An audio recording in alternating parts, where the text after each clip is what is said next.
Tu es parti en expédition dans les marécages de Floride. Tu tombes sur des dolines. Oups, c'était un crocodile ça? Fais attention. Soudain, tu atteins une route asphaltée. Elle ressemble beaucoup à une piste d'atterrissage, mais il n'y a pas d'aéroport dans les environs. Tu décides d'explorer davantage, mais marcher le long de la piste te prend pas moins d'une demi-heure. Au bout de celle-ci, tu remarques une caravane. Il y a 4 personnes à l'intérieur. Elles te disent que tu es tombé par hasard sur ce qui était censé devenir le plus grand aéroport du monde. 5 fois la taille de JFK, l'aéroport de New York, pour être plus précis. Le projet Everglades Jetport a été lancé en 1968, juste avant la fin de l'âge d'or du transport aérien.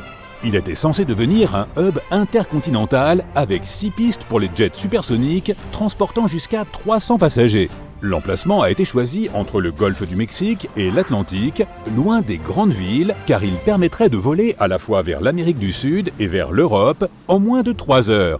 À l'époque, la vitesse maximale d'un avion de ligne était d'environ 800 km/h, mais ça allait rapidement changer. Le Concorde était presque prêt à effectuer son premier vol, et Boeing travaillait aussi sur un énorme avion de ligne rapide comme l'éclair. Donc, ces temps de vol super courts deviendraient tout à fait possibles, et personne ne serait gêné par les bruits forts du décollage et de l'atterrissage au-dessus de l'océan, contrairement aux alentours de certains aéroports intérieurs. Les passagers se rendraient vers ce nouveau hub par un train à grande vitesse, le reliant aux villes environnantes de la côte atlantique et du golfe du Mexique. Le terminal était censé être très luxueux, avec de nombreux salons pour ses futurs passagers aisés. Mais rien de tout ça ne s'est jamais réalisé. La construction de l'aéroport a commencé, mais a été interrompue juste après la construction de la piste. Tout d'abord, les résidents et les activistes ont eu accès à un rapport affirmant que le nouvel aéroport détruirait l'écosystème du sud de la Floride et le parc national des Everglades. Ils se sont donc fortement opposés à la construction. Ensuite, le programme d'avions de ligne supersonique de Boeing a été annulé.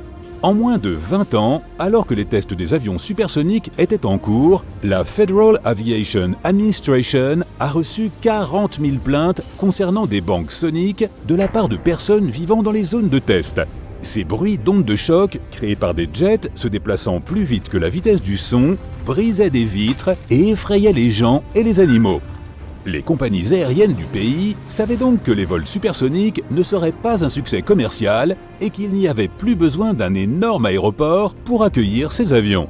La piste achevée a été utilisée pour la formation des pilotes pendant des années. Elle est assez longue pour faire atterrir des Boeing 747 et se trouve dans un endroit isolé. Elle était donc parfaite pour ça.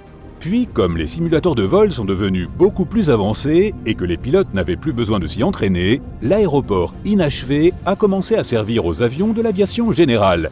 Même les jours les plus chargés, il n'opère pas plus d'une douzaine de décollages et d'atterrissages par jour. Une équipe de 4 personnes travaille ici de 8h à 17h30 tous les jours. Parfois, l'aéroport est même utilisé pour accueillir des courses de voitures. De l'autre côté de l'Atlantique, ce qui était autrefois un aéroport de première importance est désormais un terrain pour les pique-niques, les festivals et les défilés de mode. Tu peux aussi faire du skateboard et du cerf-volant sur les pistes de l'ancien aéroport de Tempelhof à Berlin, en Allemagne. C'était le plus grand bâtiment du monde jusqu'à ce que le Pentagone soit terminé. C'était aussi le premier aéroport au monde à avoir un métro. L'emplacement de l'aéroport appartenait aux Templiers à l'époque médiévale, d'où son nom. Les années 1920 ont été son heure de gloire. Vers la fin de son exploitation, ce sont surtout de petits avions privés qui ont utilisé l'aéroport jusqu'à sa fermeture en 2008. À New York, l'aéroport de Floyd Bennett Field vit désormais sa nouvelle vie en tant que terrain pour les courses de vélo et l'observation des étoiles avec l'Association des astronomes amateurs. C'était le premier aéroport municipal de New York dans les années 1930. La pionnière de l'aviation américaine, Amelia Earhart, avait l'habitude d'y atterrir. Puis l'aéroport de Newark, dans le New Jersey, a pris de plus en plus d'importance et Floyd Bennett Field a été fermé pour de bon. L'une des plus belles stations du métro de New York, avec ses plafonds voûtés, ses arches et son carrelage vert émeraude, se trouve sous terre, abandonnée. La toute première ligne de métro avait la station City Hall pour terminus au sud. Plus de 15 000 personnes étaient impatientes d'aller l'admirer lorsque le métro a été officiellement inauguré au tout début du XXe siècle. À l'époque, le trajet coûtait 5 centimes. Le tout premier trajet est parti de la station City Hall, le joyau de la couronne. Au fil des années, les rames de métro sont devenues plus longues et elles ne pouvaient plus s'arrêter et laisser les passagers monter et descendre en toute sécurité à cause des quais incurvés. Et c'est ainsi que la station a commencé à perdre ses passagers. Les gens se sont habitués au métro au point de ne plus se soucier de sa beauté, mais surtout de sa fonctionnalité. De plus, la station City Hall a toujours été en dehors de la voie express. Les passagers ont donc préféré utiliser la station Brooklyn Bridge toute proche, qui leur permet de voyager beaucoup plus vite et de descendre plus près du célèbre pont. Ainsi, la seule façon de visiter la station City Hall aujourd'hui est de participer à une visite organisée par le New York Transit Museum. Plus aucun train ne part du grand dépôt de train abandonné en Bolivie depuis au moins 80 ans. Tu trouveras plus d'une centaine de wagons de train non loin d'Uyuni. Pendant longtemps, cette gare a été un centre de transport important pour la région en raison de son bon emplacement entre les grandes villes du Chili, de la Bolivie et de l'Argentine. Cette plaque tournante a joué un rôle important dans le transport des minéraux vers les ports du Pacifique. Au milieu du XXe siècle, les mines avaient épuisé leurs ressources et ont été fermées. Les trains ont été laissés à la rouille dans les salines. Les magnifiques trains en acier se sont transformés en ruines en un rien de temps à cause des vents salés qui ont corrodé le métal. Aujourd'hui, c'est une destination touristique populaire. Si tu visites un jour la Turquie, il se peut que tu tombes sur un village de style Disney, vide et non terminé.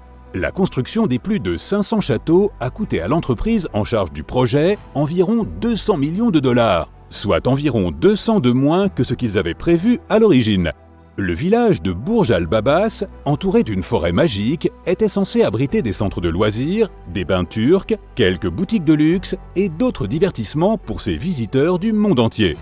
Les gens étaient heureux d'investir de l'argent dans ce projet magnifique, mais une crise économique a alors frappé le pays. Les investisseurs se sont inquiétés de l'avenir du projet et ont retiré la plupart des fonds. L'entreprise de construction a fait faillite et le village de Contes de Fées est resté abandonné depuis. Toujours en Turquie, au milieu du XXe siècle, un habitant de la Cappadoce rénovait sa maison et a remarqué que ses poulets commençaient à disparaître. Il a décidé de résoudre le mystère. Alors il a fait des fouilles et a trouvé un passage sombre s'enfonçant sous terre. Il s'est avéré que c'était l'une des 600 entrées que d'autres propriétaires ont trouvées et qui menait à une ville souterraine abandonnée. Elle était assez vaste pour accueillir environ 20 000 personnes et avait un système compliqué de 18 niveaux. Les archéologues ont découvert que ce n'était pas seulement un ensemble de tunnels sombres, mais qu'il y avait aussi tous les signes d'une civilisation. Il y avait des écoles, des cuisines, des entrepôts de nourriture, des étables et de nombreuses habitations. Il y avait même un système de ventilation complexe et un puits pour fournir de l'air et de l'eau fraîche à tout le monde. La ville a été mentionnée pour la première fois par écrit en 370 avant Jésus-Christ.